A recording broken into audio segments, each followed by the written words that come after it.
Uh, Assalamualaikum warahmatullahi wabarakatuh. Selamat pagi, teman-teman. Sekali lagi saya ucapkan terima kasih untuk tim Digital Economics dan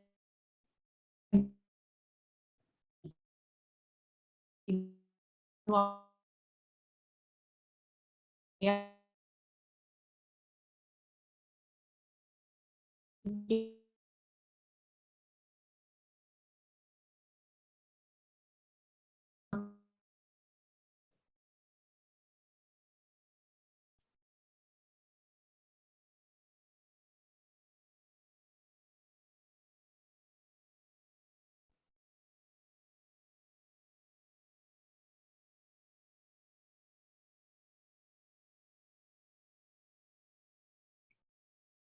Ya, mungkin kepada panitia mungkin Mohon maaf, tunggu sebentar, ini tadi sepertinya terputus. Bentar. Apakah sudah terlihat? sudah, Mbak. Ya. Oke, baik. Selamat pagi kembali, teman-teman di sini. Senang banget hari ini. Semoga teman-teman semuanya di sini sedang semangat-semangatnya untuk belajar gitu ya. Mungkin dari kemarin udah banyak juga mentor-mentor yang sudah sharing gitu. Semoga hari ini materinya yang bisa aku share bermanfaat buat teman-teman. Dan hari ini aku akan membahas topiknya itu sebetulnya lebih ke arah entrepreneurship skills, tapi aku juga akan ibaratnya membawa insight beberapa skills yang dibutuhkan secara general. Sebelumnya tak kenal maka tak sayang, izinkan aku kembali untuk memperkenalkan diri dan juga memperkenalkan sedikit singkat mengenai Siap. Aku Agnia selaku managing partner dari Siap. Kurang lebih aku sudah ada di dunia startup dan juga social enterprise selama 7 tahun ke belakang. Jadi sebetulnya kalau misal fokusnya di dunia edukasi dan aku fokusnya di sebagai enabler gitu ya. Jadi startup assistance organization sebetulnya. Teman-teman di sini mungkin juga udah pada aware ya startup industri itu seperti apa, dan sekarang hari ini aku akan membawa teman-teman untuk belajar lebih detail mengenai social enterprise ataupun juga wirausaha sosial. Jadi Siap itu apa sih sebetulnya? Jadi kita adalah learning platform atau platform edukasi bagi wirausaha sosial, yang dimana di sini sebetulnya fokus kita itu adalah untuk membantu para wirausaha sosial agar bisa berkembang. Dengan apa caranya? Dengan program-program inkubasi, dengan program-program akselerasi, lalu juga kita sebetulnya bekerja sama dengan banyak corporate seperti dengan Apple, dengan DBS, dengan UNICEF, dengan GoPay, dan masih banyak yang lainnya untuk membuat program-program yang ibaratnya di sini program pembelajaran bagi para social enterprise. Karena kita melihat sebetulnya untuk menjadi entrepreneur yang sukses itu kita harus memiliki support system yang kuat gitu. Jadi ketika kita memang ingin menjadi entrepreneur, ada baiknya kita bisa menemukan mentor yang nantinya bisa membantu kita untuk mengasah skill-skill kita, skill manajerial dan skill entrepreneurship seperti itu. Jadi sebetulnya Siap itu di ekosistem seperti apa sih?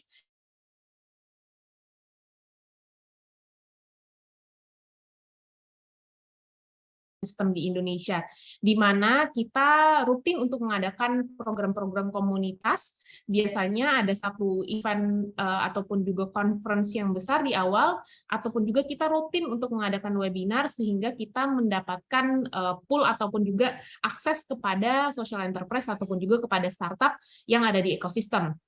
Lalu kita mengadakan program-program inkubasi yang dimana di sini memang programnya lebih ibaratnya lebih terkurasi dan juga lebih terfokuskan, kurang lebih ada 50 social enterprise dalam 1 tahun yang kita bantu untuk program inkubasi kita.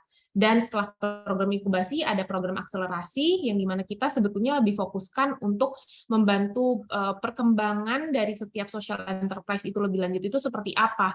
Dan harapannya nantinya kita bisa memberikan support dari pendanaan juga bagi para wirausaha sosial tersebut. Nah, kita memberikan akses-akses kepada mentor, akses-akses kepada seluruh materi ataupun juga yang dibutuhkan oleh wirausaha sosial. Nah, selain itu ini adalah previous incubation program kita, sebetulnya sudah ada 9 program inkubasi yang dimana di sini kita selenggarakan di 10 kota ya, sebetulnya udah lebih banyak, ada di Jakarta, Bandung, Solo, Malang, Makassar, Semarang, Bali, dan lain-lain. Nah, ini jadi tadi salah satu hal yang penting ketika kita ingin belajar, sebetulnya yang sudah dilakukan juga oleh teman-teman di sini adalah mempertemukan pembelajar atau mentee dengan mentornya, di mana biasanya mentor itu bisa sharing pengalaman, sharing pembelajaran, sharing knowledge, yang di mana nantinya bisa mengakselerasi percepatan pembelajaran bagi setiap entrepreneur itu tersendiri. Jadi kita sendiri di Siap itu mencoba untuk build network kita kepada mentor-mentor yang sebetulnya berdatangan dari berbagai macam industri atau fokus. Ada yang memang fokusnya sebagai founder, ataupun juga community leader, ataupun juga NGO, venture capital, dan segala macam yang lainnya. Selain tadi program inkubasi yang lebih mengarahkan ke seperti workshop, nah kita itu juga sebetulnya sebagai akselerator atau venture builder, kita membantu para entrepreneur untuk kita berlaku sebagai mentor atau coach ataupun juga working partner. Di mana di sini kita Siap itu biasanya ketika bertemu dengan social enterprise atau startup yang kita masukkan ke akselerator program kita, itu kita berlaku sebagai direkturnya seperti itu. Jadi kita membantu mereka untuk proses brainstorming, lalu juga decision making-nya itu kita bantu. Dan sebetulnya untuk learning journey-nya ataupun juga bentuk support yang bisa kita berikan itu range-nya berbagai macam, lebih dari 6 bulan sampai dengan 1 tahun. Tadi ini yang corporate program, kita juga bisa bekerja sama untuk membuat co-create program bersama dengan para korporat, seperti contohnya kita bekerja sama dengan dalam program Apple. Jadi Apple di sini sendiri sebetulnya teman-teman mungkin aware-nya Apple hanyalah ya ibaratnya punya produk gitu ya, tapi sebetulnya Apple itu juga punya universitas di Indonesia namanya Apple Developer Academy.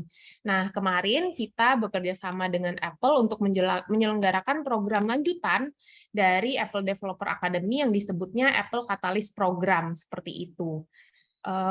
Mohon maaf, ini ada... Halo? Apakah terdengar suaranya? Terdengar? Jelas. Iya. Apakah masih putus-putus? Enggak, Mbak, terdengar jelas. Aman. Oh, oke. Ya. Oke, terima kasih. Nanti boleh dinotif ya kalau misalnya tiba-tiba ada kendala dari jaringan juga. Jadi pada program ini sebetulnya kita memfokuskan, setiap program itu memfokuskan untuk mensupport 5 startup. Dan ya karena memang ini betul-betul tailored dan juga hands-on, kita sangat fokus untuk membantu perkembangan startup pada setiap tahapnya, seperti itu. Dan ini juga kita bekerja sama kemarin terakhir dengan YABB ataupun juga Yayasan Anak Bangsa Bisa, yaitu yayasan dari Gojek, dan kita juga membantu mereka membuat program yang bernama Catalyst Changemaker Lab dan juga Catalyst Changemaker Ecosystem. Mungkin sampai situ aja perkenalannya singkat mengenai Siap. Semoga lebih tergambar. Nah, sekarang aku akan lebih masuk ke materinya, di mana di sini kita memang fokuskan pada hari ini mengenai skills gitu. Jadi sebetulnya kemajuan teknologi, perubahan demografi, dan juga pengaruh yang berkembang dari konsumen dan pasar tenaga kerja itu sangat mempengaruhi masa depan ketersediaan lapangan pekerjaan. Dan sebetulnya seluruh aspek tersebut bisa menciptakan peluang sekaligus ancaman pada era digitalisasi ini. Ada sebuah penelitian dari McKinsey yang menyatakan bahwa dampak otomatisasi pada tahun 2030 itu bervariasi sebetulnya menurut tingkat pendapatan, tingkat upah, demografi, dan juga struktur industri dari suatu negara. Dan sebetulnya masa depan pekerjaan itu akan berubah cukup dramatis. Beberapa pekerjaan pasti akan tereliminasi. Pekerjaan yang berulang dapat digantikan dengan mesin, terus juga sebetulnya digitalisasi tenaga kerja, termasuk penggunaan alat digital oleh pekerja, itu akan berlangsung. Terus juga sebetulnya ini adalah 3 fokus utama ya. Jadi selain tadi digitalisasi tenaga kerja, termasuk penggunaan alat digital oleh pekerja, pekerja terampil secara digital memicu transisi tenaga kerja yang akan datang gitu ya dalam jumlah besar. Nah, perubahan tersebut tuh sebetulnya ini kita sedang alami dan semakin dipercepat dengan adanya pandemi COVID. Tenaga kerja itu harusnya dapat beradaptasi untuk bekerja jarak jauh dari rumah, seperti yang sekarang teman-teman di sini udah mengalami juga ya, bahwa ya kita sekarang belajar sendiri udah dari jarak jauh, nggak lagi offline kelasnya, tapi pun juga sekarang udah online. Dan adaptasi-adaptasi ini sebetulnya kita bisa klasifikasikan menjadi 3 adaptasi yang utama. Yang pertama adalah pekerjaan, yaitu pekerjaan apa saja sih yang bisa diotomatisasi gitu dengan teknologi-teknologi yang seperti robotics ataupun juga artificial intelligence ataupun cloud. Lalu ke depannya ini pertanyaannya adalah tenaga tradisional apa saja yang bisa terotomatisasi, itu kan pertanyaannya. Yang kedua adalah mengenai workforce-nya. Siapa yang bisa melakukan pekerjaannya? Apakah adanya talent platform baru ataupun juga apakah adanya skill-skill baru yang dibutuhkan dan siapa sih sebetulnya yang harus yang bisa melakukan pekerjaan-pekerjaan ini di masa depannya. Ini pertanyaan yang ada di atas di sini dan bagaimana caranya kita bisa meningkatkan kebutuhan-kebutuhan tenaga kerja itu dari tenaga kerja yang ibaratnya bisa full time lalu kita bisa kombinasikan dengan service-service ataupun juga yang lainnya.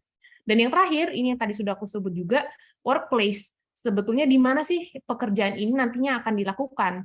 Adanya ibaratnya kita sekarang udah tahu ada project management tools yang di mana bisa sangat mengakomodir seluruh kebutuhan pekerjaan kita. Jadi sekarang kebanyakan orang-orang memang sudah bekerja secara digital juga dengan adanya ya mungkin Asana, teman-teman di sini nanti kalau misalnya sudah lebih aware dengan Trello ataupun juga dengan Notion, masih banyak lagi ibaratnya service-service ataupun juga aplikasi-aplikasi pekerjaan yang bisa kita akses sekarang. Nah, gimana nantinya perubahannya? Itu sebetulnya kita sudah mengalami juga. Nah, ini sebetulnya pertanyaan kedua adalah tipe pekerjaan apa saja sih yang masih akan bertahan dan apa yang tereliminasi gitu. Jadi di sini menurut dari Fourth Industrial Revolution dari Klaus Schwab juga pekerjaan yang melibatkan banyak pengumpulan data, pemrosesan data ataupun juga pekerjaan fisik itu sebetulnya akan menurun.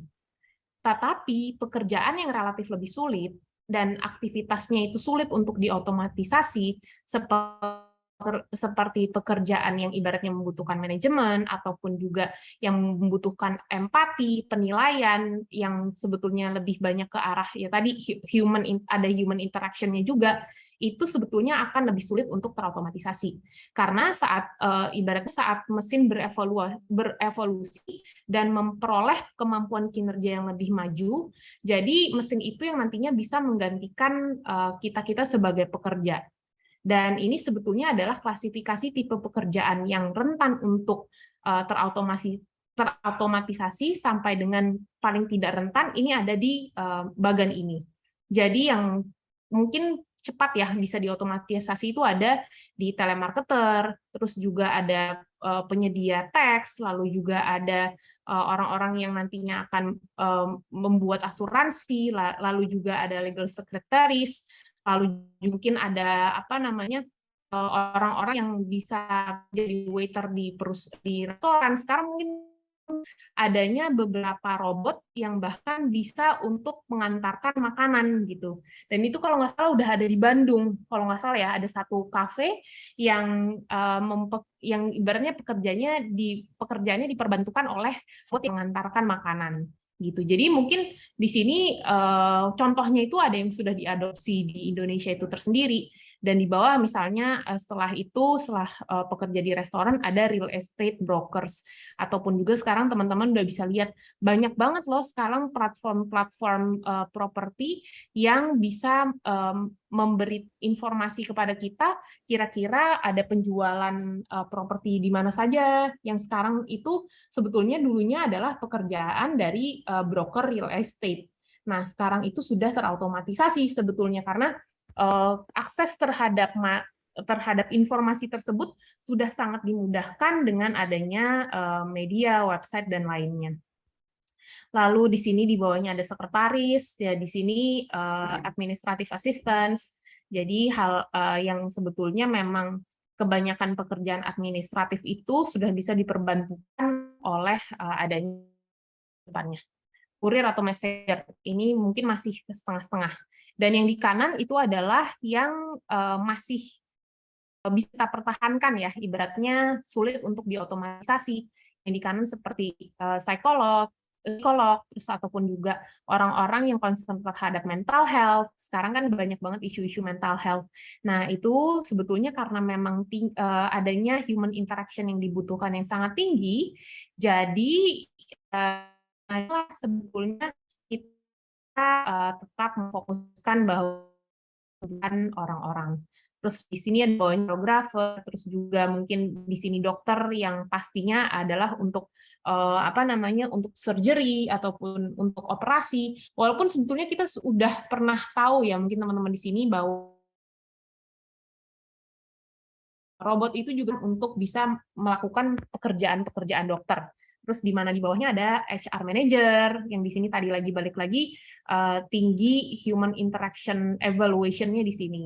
Lalu ada di bawahnya, mungkin aku langsung skip aja, mungkin di sini teman-teman bisa lihat di bawahnya paling bawah ada chief executives, ataupun juga mungkin di sini kita bisa lihat adalah entrepreneur ataupun juga orang-orang yang memiliki managerial skill.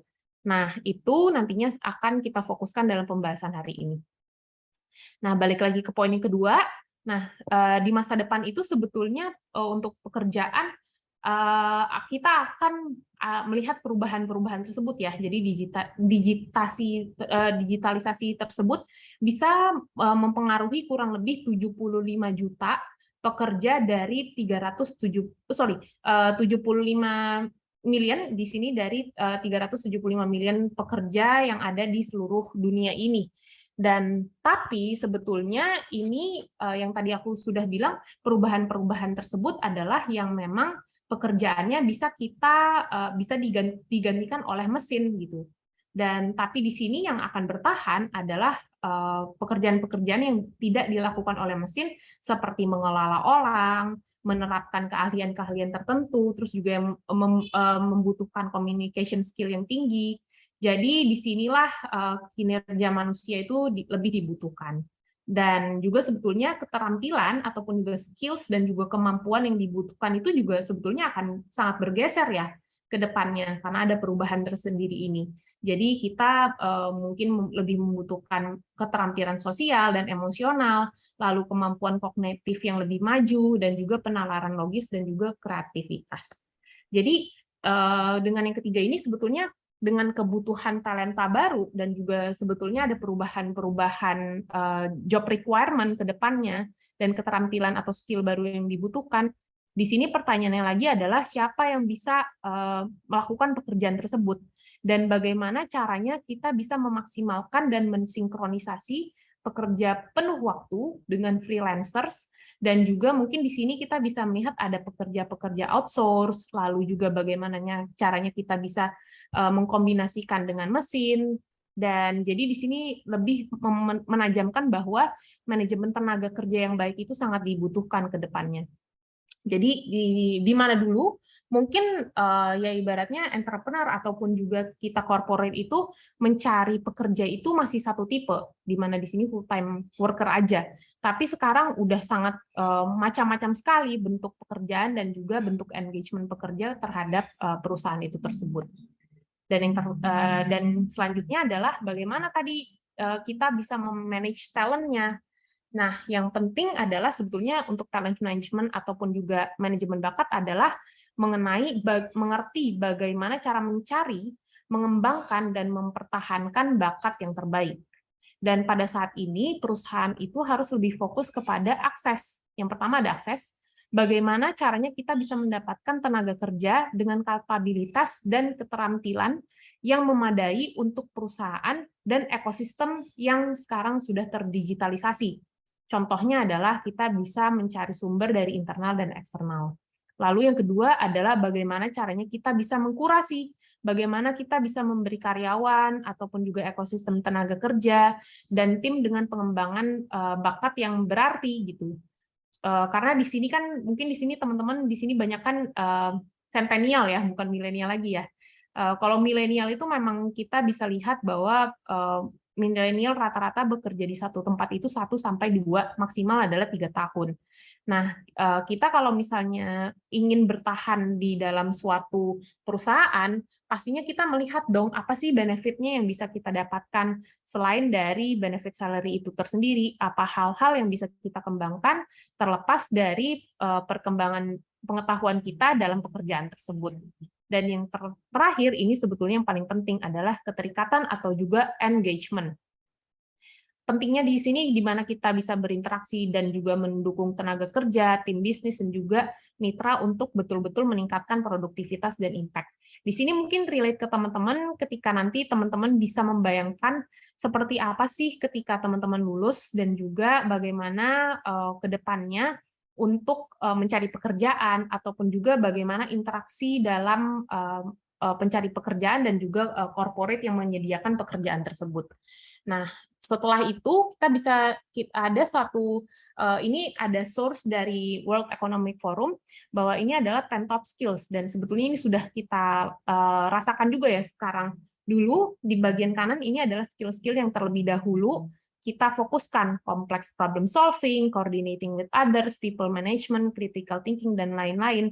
Sebetulnya ada perubahan dan juga ada yang stay, bahwa di kanan kita sudah merasakan bahwa di tahun 2020 dan juga ke depannya, yang paling utama skill-skillnya adalah complex problem solving. Kita bisa lihat adanya pandemi itu sebetulnya mendisrupsi banyak hal, sehingga permasalahan-permasalahan yang muncul dari hasil disrupsi ataupun juga inovasi itu tidak kalah banyak gitu.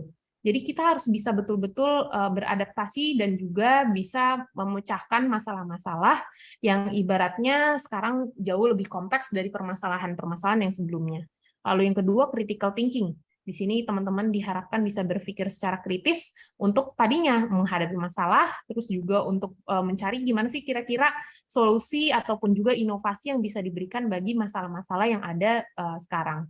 Terus kreativitas, pasti teman-teman kalau misalnya mau menjadi entrepreneur, sekarang udah lihat bahwa ya setiap ide bisnis ataupun juga setiap industri ataupun juga setiap lini bisnis itu sebetulnya sudah banyak key player-nya.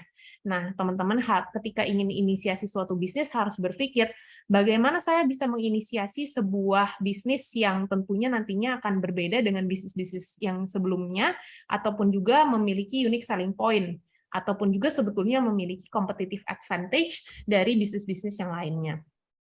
Lalu yang keempat, people management ini penting banget. Seperti tadi udah di-mention sebelumnya bahwa ya teman-teman di sini mungkin merasakan interaksi kita dalam lingkup offline mungkin sekarang sudah sangat berkurang gitu. Jadi di sini udah lebih mix lah, ada yang offline, ada yang online. Dan itu sebetulnya sangat sulit ya gitu. Ketika kita dulunya lebih sering bertemu dengan offline, ya ibaratnya interaksi dan juga engagement kita dengan tim kita ataupun juga dengan teman-teman di sini satu angkatan mungkin akan lebih erat dan juga sangat terasa ya ibaratnya engagement yang sangat baik itu diadakan secara offline gitu. Secara online mungkin kalau misalnya aku bisa datang ke misalnya teman-teman di sini bisa bertemu dengan offline dengan aku juga mungkin akan sangat berbeda dari vibes dan juga untuk engagement-nya. Terus yang kelima adalah coordinating with others, ini masih berkaitan dengan poin yang sebelumnya.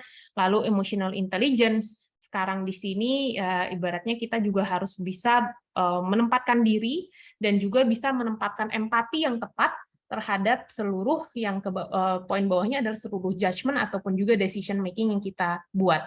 Dan ke-8 ada service orientation, lalu di sini kita lebih banyak fokus kepada siapa customer ataupun user kita, lalu skill negosiasi, dan yang terakhir adalah cognitive flexibility.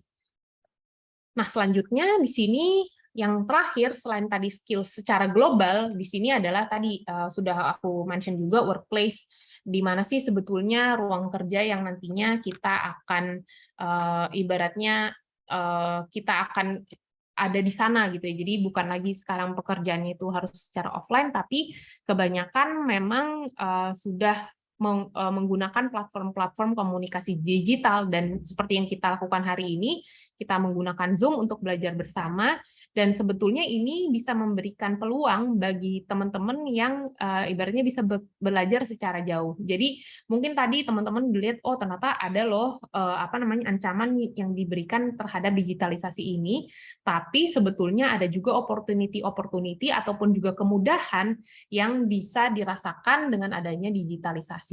Jadi nanti ke depannya teman-teman juga harus berpikir kira-kira bagaimana sih opsi-opsi untuk pekerjaan, ataupun juga bagaimana saya bisa beradaptasi dengan gaya bekerja yang baru gitu.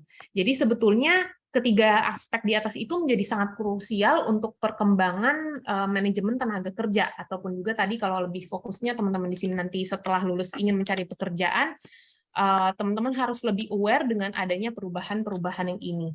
Dan ini sebetulnya akan mempengaruhi produktivitas dan juga efektivitas dari setiap pekerja, baik positif ataupun juga negatif, dan juga ke depannya mempengaruhi keberhasilan pekerjaan serta perusahaan.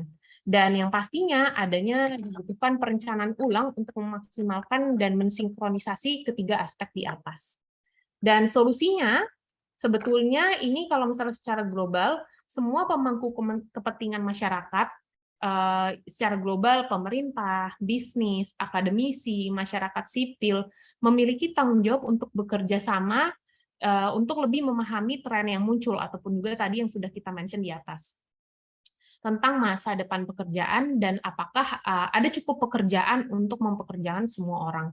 Teman-teman mungkin di sini udah melihat juga ya di berita bahwa sekarang perusahaan-perusahaan itu juga sebetulnya sedang efisiensi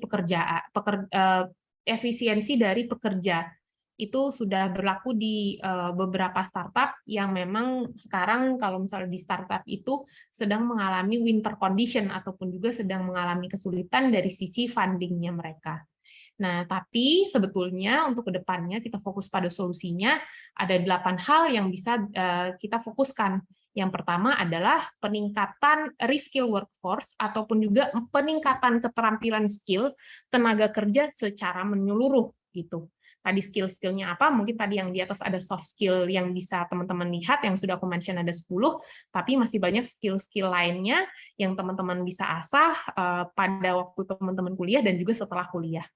Yang kedua adalah kita harus evolve education system, di mana di sini kita sudah melihat banyaknya perubahan yang dilakukan oleh Menteri Pak Nadiem itu tersendiri, dan di mana perubahan-perubahan itu sudah sangat terasa ya, baik dari kita di skala universitas tersendiri ataupun juga sudah dalam skala nasional. Lalu fokus kepada vokasi, sekolah vokasi. Yang ketiga juga, yang keempat ingin mengurangi kesenjangan pendapatan. Sebetulnya kalau teman-teman sudah aware adanya UBI ataupun juga Universal Basic Income, di mana biasanya di negara-negara luar itu sudah menyediakan pendapatan yang menjadi ibaratnya bukan UMR lagi, ataupun juga kita bisa sebut sebagai pendapatan yang basic ya bagi para masyarakatnya. Dan selanjutnya yang di bawah ada meningkatkan kolaborasi dan juga public-private partnership. Ini untuk corporate. Lalu ada innovate how humans work alongside machine, yang tadi kita gimana caranya bisa betul-betul untuk meningkatkan produktivitas dengan menggunakan tools-tools yang sudah terdigitalisasi. Lalu yang ketujuh pastinya gimana caranya kita bisa, ya tadi yang meningkatkan produktivitas, dan yang terakhir sebetulnya adalah kita harus fokus pada penciptaan lapangan kerja. Seperti yang tadi aku mention, bahwa ya sekarang sudah ada pengurangan atau efisiensi dalam tenaga kerja, tapi sekarang gimana caranya kita bisa menciptakan lapangan kerja yang lebih banyak. Salah satu solusinya sebetulnya adalah dengan menjadi entrepreneur.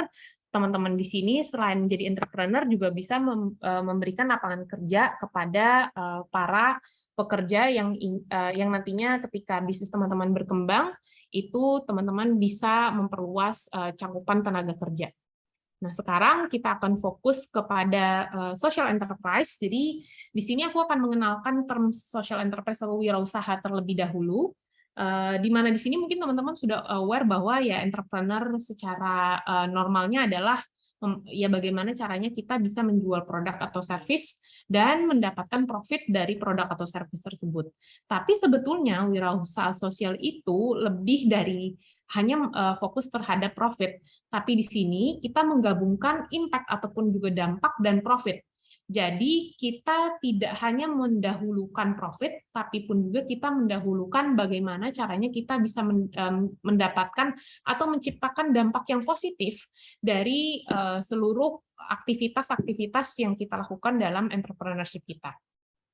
Definisinya sebetulnya untuk wirausaha sosial itu dengan tujuan utamanya mencapai dampak sosial daripada hanya menghasilkan keuntungan bagi pemilik dan pemegang saham, lalu menggunakan keuntungannya untuk mencapai tujuan sosial dan menggunakan bisnis model yang ibaratnya tertanam misi sosial ataupun juga sudah kita collaborate dengan impact mission dan juga dikelola oleh wirausaha sosial secara akuntabel, transparan, dan inovatif, khususnya dalam melibatkan customer ataupun juga stakeholder yang terpengaruh pada aktivitas bisnisnya. Dan di mana di sini selanjutnya social enterprise itu adalah wirausaha yang mengedepankan solusi untuk masalah sosial dengan disiplin inovasi dan juga tekad seperti bisnis gitu.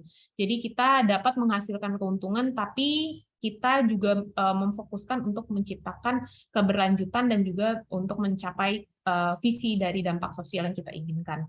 Dan sebetulnya ini dibuat dan dirancang untuk mengatasi masalah sosial. Perusahaannya ini adalah perusahaan non-profit ya, gitu. Tapi di sini kita mandiri secara finansial dan sebetulnya keuntungannya akan diinvestasikan kembali pada pengembangan produk atau service.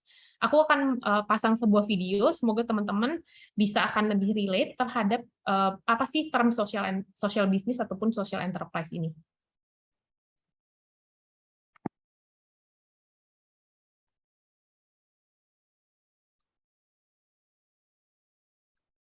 We created a joint venture company with Danone. Danone is the food company, it's the water company, and the yogurt company. Danone yogurt, everybody likes. So this is called Grameen Danone Company in Bangladesh.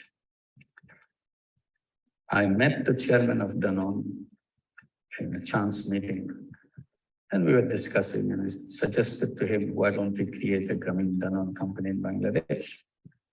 He said, to do what? I said, to produce yogurt. You said your yogurt is very delicious. I said, for a special purpose. We can produce yogurt to address the problem of malnutrition among the children of Bangladesh.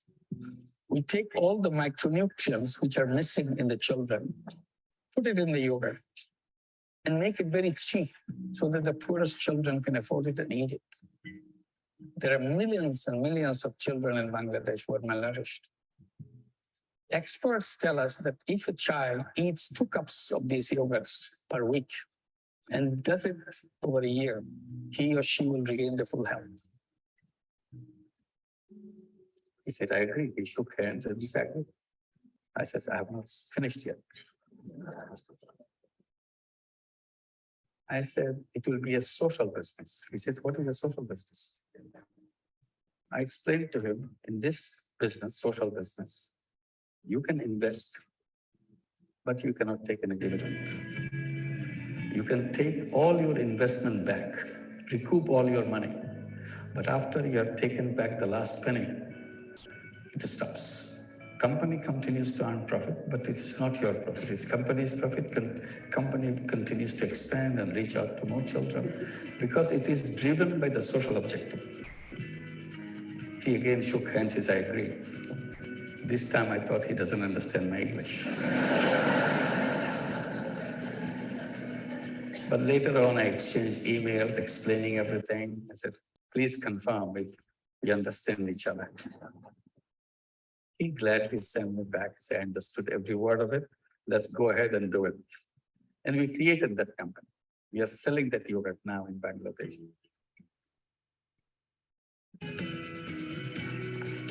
She gets a batch of supplies from the Grameen Danone factory, and then she sells it in the village. we have a special program for beggars. So she might be a member of that group that as a beggar, she joined Grameen Bank to take a loan and start the business. Instead of begging around, now she sells around. So it's a transformation by itself. This particular job with selling yogurt came in very handy. She knows the families all around the place. She knows where she can sell this stuff. And people support her because she used to beg. Now she is selling something. So this is good for everybody.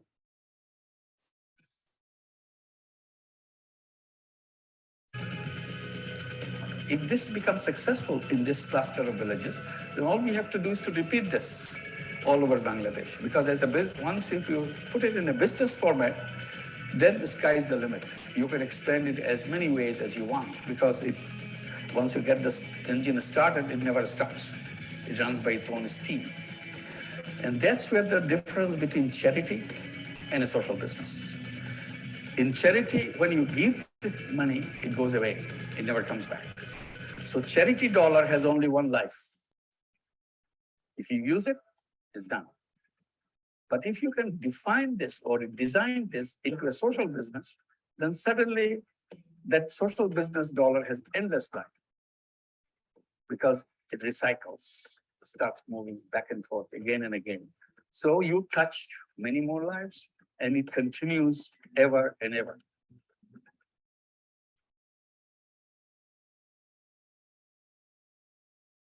Ya, semoga penjelasan video ini sudah lebih menggambarkan teman-teman seperti apa sebetulnya wirausaha sosial itu, yang di mana di sini dicoba untuk dielaborasikan oleh Muhammad Yunus ataupun juga founder dari Grameen Bank. Teman-teman nanti mungkin bisa search ataupun juga Google mengenai Pak Muhammad Yunus ini. Beliau juga sudah menginisiasi satu buku bernama Social Business, yang nantinya teman-teman bisa coba untuk dapatkan apabila teman-teman di sini tertarik untuk mempelajari lebih detail mengenai bisnis sosial. Jadi bisa teman-teman dapetin idenya, kira-kira apa saja sih contoh-contoh bisnis sosial, ataupun juga bagaimana cara memulainya. Sebetulnya tadi untuk memulainya, bahkan Pak Muhammad Yunus ini tersendiri langsung berpartner dengan Danone gitu, karena memang dia merasa bahwa ya untuk ekspertisnya di sana masih kurang, tapi fundamentalnya beliau sangat memahami bagaimana caranya untuk menjadi wirausaha sosial. Dan di mana di sini, selanjutnya, jadi social enterprise itu sebetulnya adalah mindset ya. Jadi kita bukanlah industri ataupun juga ya kita tidak terklasifikasikan secara terpisah, tapi ya tadi semua bisnis ataupun juga lini industri itu bisa mengadopsi bagaimana caranya wirausaha sosial itu ibaratnya berkembang gitu ya. Jadi kita di sini bisa mengklasifikasikan sebagai wirausaha sosial ketika memang di kanan kita bisa mencoba untuk mengkolaborasikan antara visi individual ataupun juga visi organisasi ataupun juga perusahaan dan visi impact-nya atau impact goals-nya itu seperti apa. Yang terutama sebetulnya kalau wirausaha sosial itu harus berfokus pada bagaimana kita bisa menyelesaikan permasalahan pada root cause-nya ataupun juga pada akar permasalahan tersebut dan menciptakan produk ataupun juga service dan jasa sebagai solusi dari permasalahan tersebut. Dan di sini sebetulnya akan sebagai wirausaha sosial itu pentingnya adanya impact management dan measurement, dan juga dari berdasarkan impact management dan measurement tersebut kita bisa melakukan penyesuaian produk atau jasa ataupun juga iterasi pada produk dan jasa tersendiri.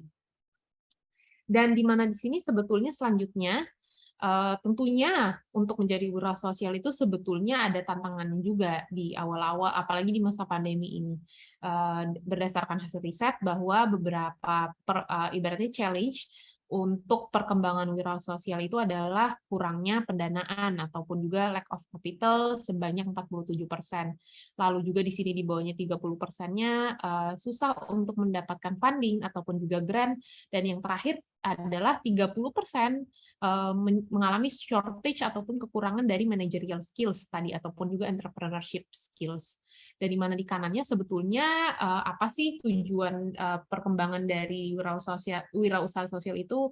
Ya 70%-nya sebetulnya ingin menciptakan produk ataupun juga jasa yang baru, lalu untuk meningkatkan sales dengan existing ataupun juga target-target customer yang selanjutnya, lalu juga ibaratnya ingin nge-track customer-customer baru.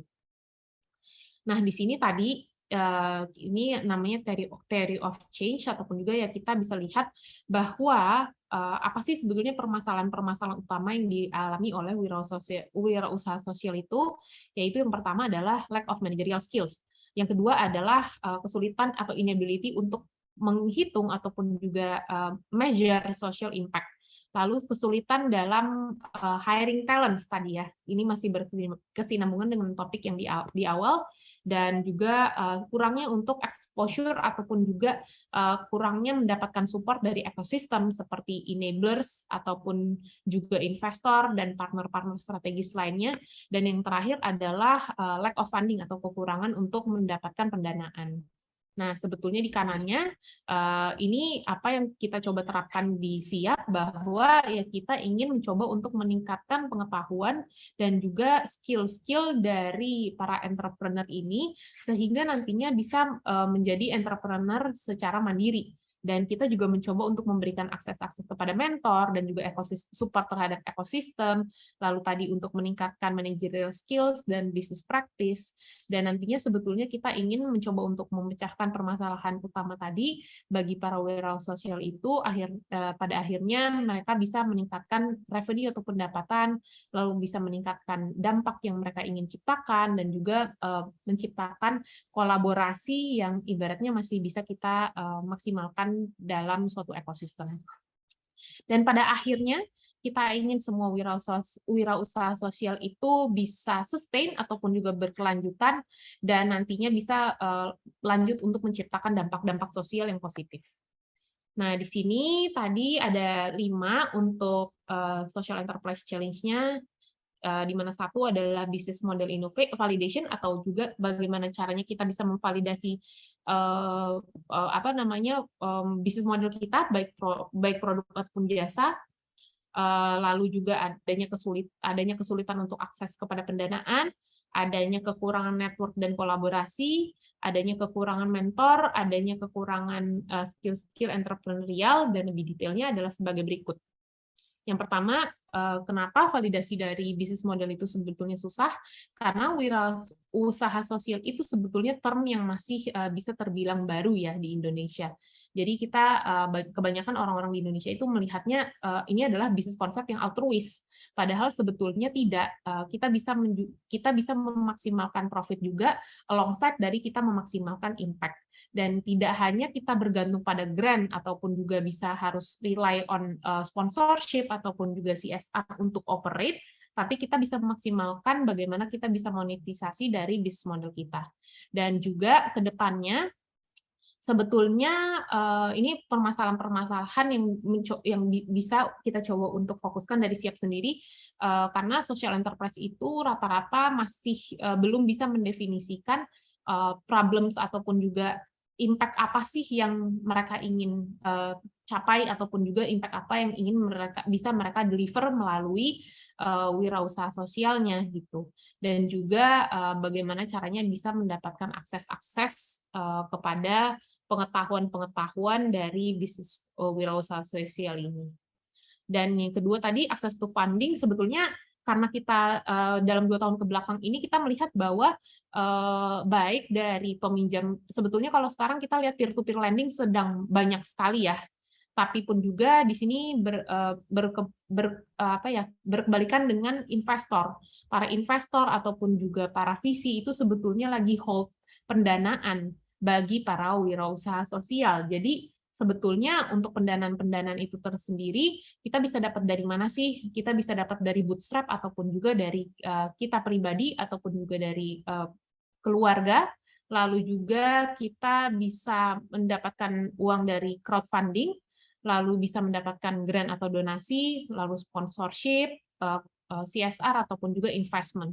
Nah, untuk yang terakhir ini sebetulnya untuk investment readiness ini ya kita bisa lihat dari recent study dari Angin bahwa kebanyakan social enterprise di Indonesia itu memang not yet investment ready dan ataupun juga belum suitable lah untuk diinvest dikarenakan beberapa faktor seperti balik lagi ke poin yang pertama, karena kita masih kesulitan dari bisnis model validasi tersebut, sebetulnya dalam jangka panjangnya agak kesulitan untuk mengembangkan produk dan juga bisnis modelnya itu tersendiri. Dan setelah itu untuk perkembangan growth dan scalability-nya, dan yang ketiga adalah bagaimana kita bisa mengukur dampak ataupun juga measure impact yang kita sudah buat. Nah, yang selanjutnya adalah keterbatasan dari networking dan collaboration, karena tadi mungkin teman-teman di sini ketika ibaratnya memulai entrepreneurial journey itu, kita masih belum bisa menemukan supporting ekosistem yang tepat ya. Jadi ini menjadi sebuah barrier juga, di mana teman-teman harus bisa mengetahui bahwa ya kita sebagai wirausaha sebetulnya network itu sangat penting ya. Jadi network itu is your net worth lah, seperti itu. Jadi di sini teman-teman harus bisa mendapatkan support sistem yang tepat, seperti mungkin join program-program inkubasi ataupun juga program-program pembelajaran ataupun juga platform edukasi yang bisa mempertemukan teman-teman dan meningkatkan ibaratnya akses terhadap network yang ada di sekeliling teman-teman. Lalu mentorship tadi juga sudah mention, dan yang terakhir adalah skills.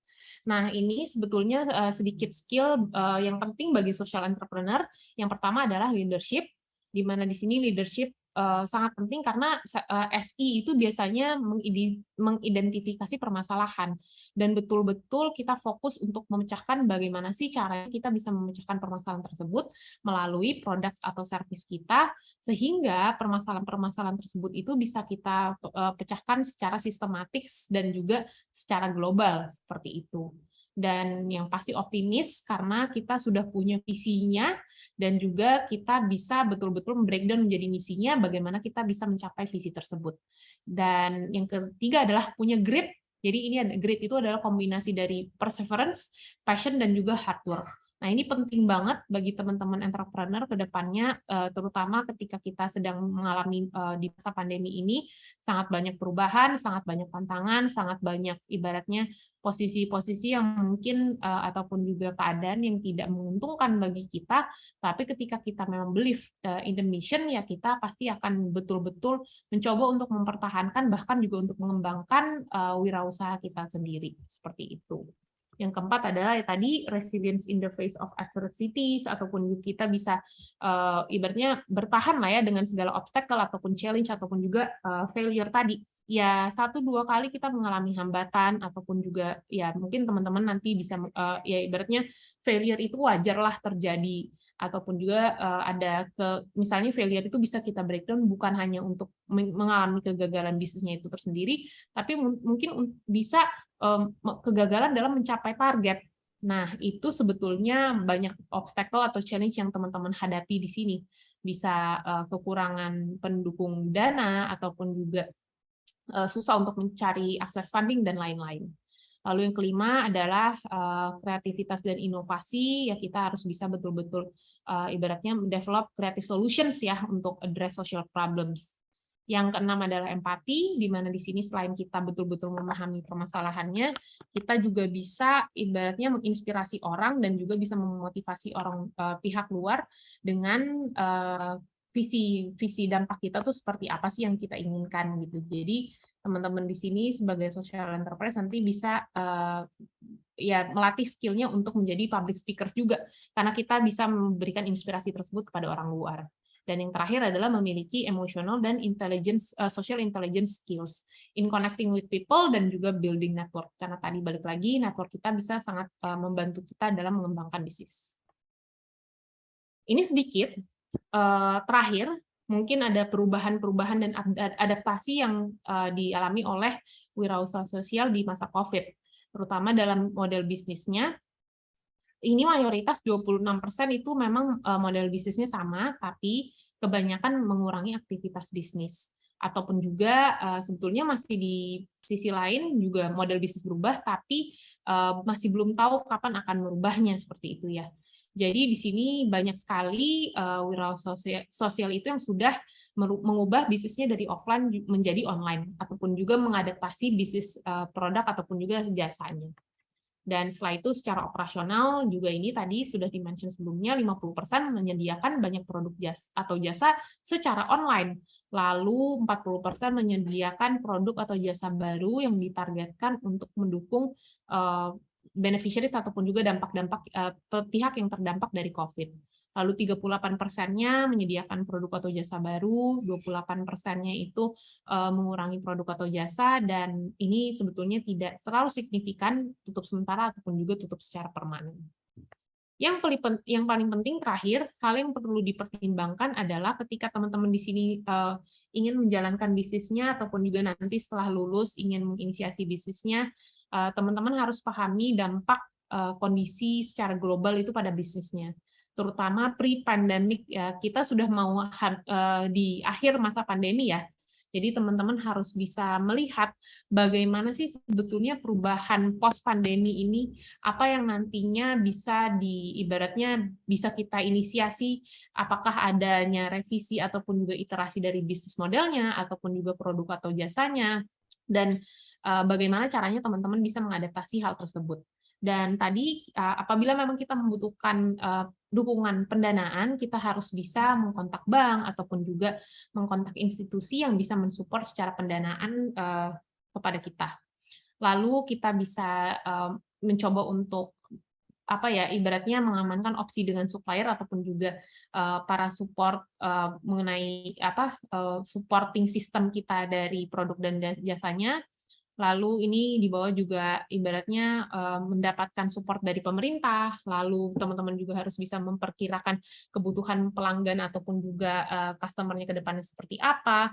Lalu di sini kita bisa, ini yang paling penting sebenarnya poin nomor 7 adalah kita harus bisa melihat kira-kira gap apa ataupun juga opportunity apa yang nantinya bisa kita isi tadi, karena menginisiasi bisnis itu sudah lagi bukan hal yang sulit gitu ya ketika di saat ini, tetapi yang sulit adalah bagaimana caranya kita bisa memberikan competitive advantage ataupun juga memberikan hal-hal yang bisa mendiferensiasi bisnis kita dengan bisnis yang sudah ada, dan bagaimana caranya nanti kita bisa leading di industri ataupun juga bisnis tersebut.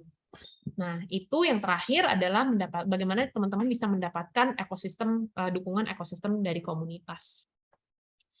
Sebagai penutup, ini ada satu quotes dari Anne Fudge, di mana ya kita sebetulnya setiap dari kita itu mempunyai bibit-bibit leadership, apakah di dalam bisnis ataupun juga di pemerintahan ataupun juga di non-profit volunteer ataupun juga teman-teman ketika nantinya mau apply kerja.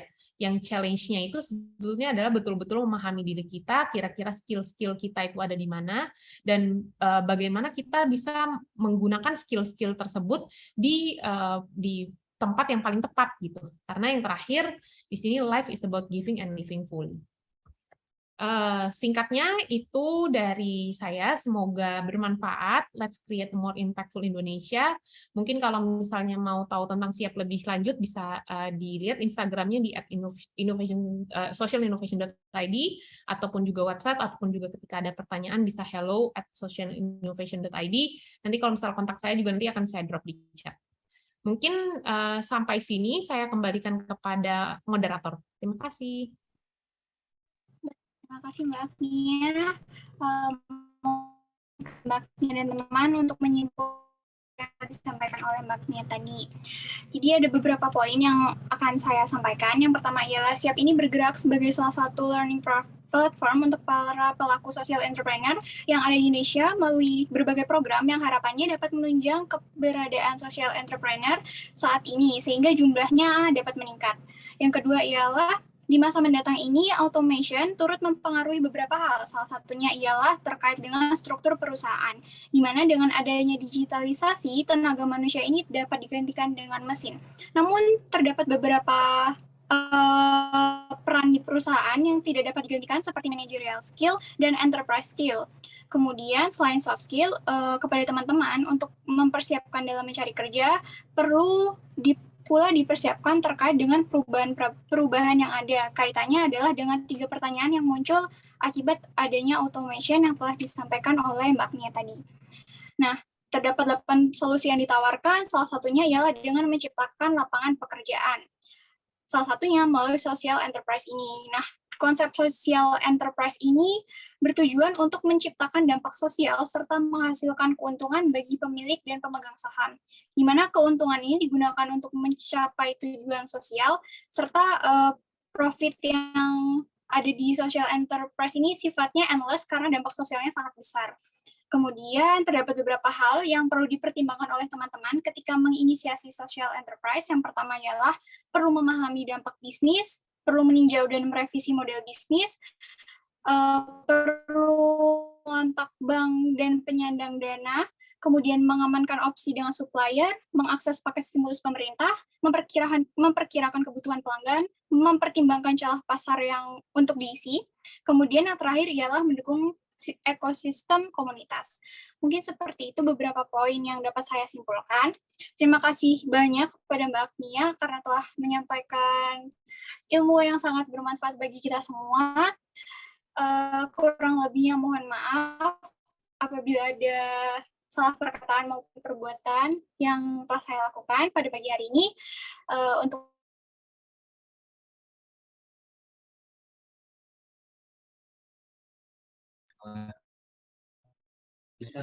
Baik, terima kasih kepada Mbak Rarita yang telah memimpin jalannya acara utama pada pagi hari ini. Terima kasih juga kepada Mbak Agnia selaku narasumber kita pada pagi hari ini. Nah, sebelumnya mohon maaf kepada teman-teman sekalian apabila terdapat sedikit kendala dari kami. Nah, oleh karena itu, dengan ini, Digital Economics and Creative Leadership 2022 resmi ditutup dan saya, Gela Sari, selaku Master of Ceremony pada pagi hari ini, izin untuk undur diri.